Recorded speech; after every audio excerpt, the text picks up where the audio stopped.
Is less expensive grading coming, and will it give a boost to the sports card market? Let's dig into it, guys. Stick around.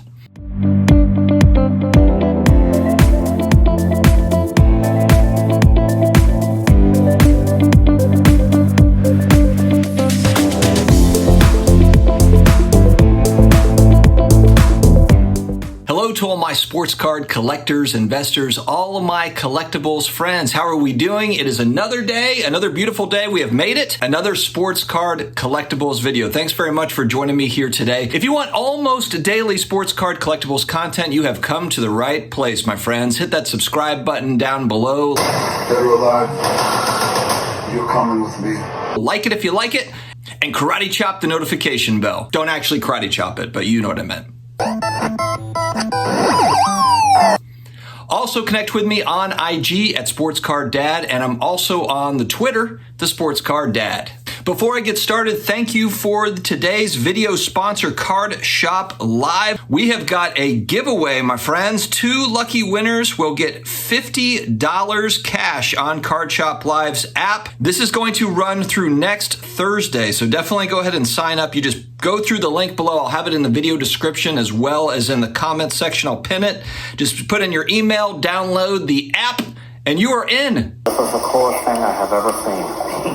All right, it's no secret that we are seeing grading companies come down in grading prices, although I think CSG just raised prices. I'm not sure what's going on there. But however you look at this thing, companies are coming down. They're finally getting through their backlogs. And actually, we're going to touch on just kind of the impact of the backlogs and what it means for everybody that's buying cards. But grading is getting cheaper. PSA has moved down to $30 a card. They did have a 20 card minimum requirement. They have since moved off of that. And I assume they're probably getting a nice little boost of people coming in that are bringing cards to them. But I think that we still have a lot of room to go, friends. There was interviews back when Nat Turner was doing more interviews. I haven't seen him really do much lately, and he's probably busy. I'm not going to pretend like the guy is not busy out there, but he did say in multiple interviews going back probably almost a year now, 9 months to a year, that they want to get back to $10 a card grading. And at the time, it was kind of like, haha, yeah, okay, we'll see. But as you kind of look at it now, they have capacity. They have shown to be able to grade anywhere from 750,000, 750,000 cards to 1 million cards in 1 month. Now, we have to look at really the last couple of years. They have probably graded, 10 million cards over the last 2.5 years. If we look at their backlog going maybe 3 years, they probably graded more in the last 2.5 years than they did the 10 years combined prior to the last boom that we just had. Now, we've got a lot of macroeconomic stuff going on that we talk about all the time, but let's not pretend like there's not money to be made in sports cards, especially if grading pricing moves down. I mean, $30 is a nice threshold to start to be able to get some things into them. Now, granted, they're saying that they're going to wait till they get the backlog done before these kind of go back out. So it's not as if they're going to just put all their backlog stuff on hold and take in this new business and start grading it. There's still going to be a 4 to 6 month wait. So we've still got a few more months of kind of this like bump, blup, blup. We're kind of plodding along at PSA. But I see that changing pretty dramatically, frankly, in about 6 months. I think in 4, 5, 6 months, it's really going to open up there. And I think that $30 is going to be too high. I think they're going to need more business, frankly. I know some people are going to laugh like, oh, you're crazy. They're going to get slammed at $30 a card. I do think they're going to get an influx, but are they going to be slammed to where they have 1 million cards to grade every month? I don't think so.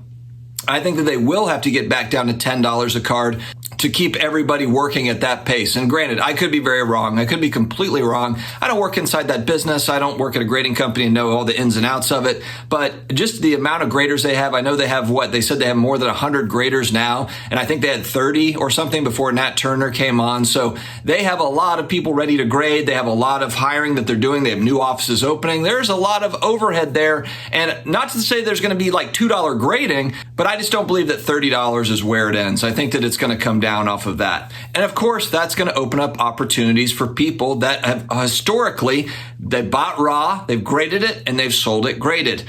The big question mark on the other side of the transaction is, will there be buyers waiting for these slabs when they come back? So in other words, you've got your raw cards or you want to send off for grading. Is there enough sales velocity? Are people buying? Because like we said, we have a lot of slabs out there. Slabgate, slabs. What is the phrase that we use?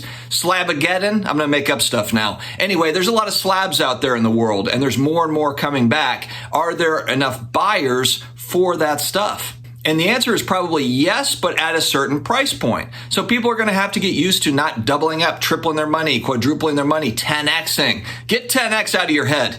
10x is probably not going to happen for a good little bit, just thanks to all the macroeconomic type stuff we have going on. I think if you can just kind of churn and just do some nice little transactions and be happy with that, get back to some normal stuff, not this instant gratification like we're going to the moon and everything soars to new heights and we're making 10x and we're buying Lamborghinis. We need to get back to like, hey, this is not how it actually works. It's not how investing works. It's not how collecting works, blah, blah, blah. Also, think about this fact too. When you go back 2.5 years and you look at where pricing was, and then of course you got the big boom, right? You got the big boom that came up. Now pricing has gone way up and it's come back down over the last 12 months for certain cards. For certain cards it has, for certain cards it hasn't. Of course, there's a lot of nuance with that. But think about the fact that there is another 10 million plus cards that have been graded and moved back into the market. Now, I understand not all those cards are on eBay. Not 10 million cards went from graded to the auction houses. A lot of them, went to collections, and a certain percentage, and it's a high percentage probably, let's just say, I think conservatively it's 50%. 50% of all those cards graded are out there to be sold out into the market. And I think that's fairly conservative. Everyone kind of jumps on people for grading base cards. Like, oh my God, what an idiot. You graded base cards back then. But it was $8 to grade a card, and people were actually paying significant premiums for the graded cards. That's the piece where I think it's going to change a bit, where yes, you're paying a premium for a graded card, but there's going to be such a massive amount. There already is, but there's going to be more as time goes on. Graded cards, premium, I think, will be less and less. Unless we are talking about super rare cards, etc. There's nuance to this, guys, so there's nuance. But I'm talking about stuff that is more liquid, stuff that's fairly more common. And so what happens if PSA and BGS and some of these guys, they get back to $10 a card? We're probably going to see more base cards going in, right? Except now PSA has way more capacity to handle the base card influx. So that base card thing is going to come back. It's going to come back around. It's pretty much assured that it will, based on all the growth that PSA has put into broadening out their business. And similar things go with CSG and SGC. They're all broadening out. They're all hiring. They're all getting bigger. So they will have the ability to grade these base cards. It's just going to come down to whether you want to grade them and if there's some premium on the other side of it, etc. Is there resale value, all that stuff. So I think that cheaper grading is coming. Yes, it's come down, but it's going to come down more. And I think that that's going to provide even more and more opportunities for people that do kind of the buy raw to sell, flip, and then get into other cards. Or if they want to just buy raw to grade, hold on to it for a while. Let me know your thoughts though, guys. Do you think that there's going to be a little bit of a boost here? Do you think grading costs are going to keep on coming down? Or do you think we've kind of hit a level where grading companies are like, you know what? This is a good level. We're going to make our money doing this and we don't need to lower it anymore. Let me know your thoughts in the comments below. And don't forget to check out the link for Card Shop Live's giveaway in the video description, as well as the comment section. I will give it a pin. Stay healthy, stay awesome. I will talk to you again later.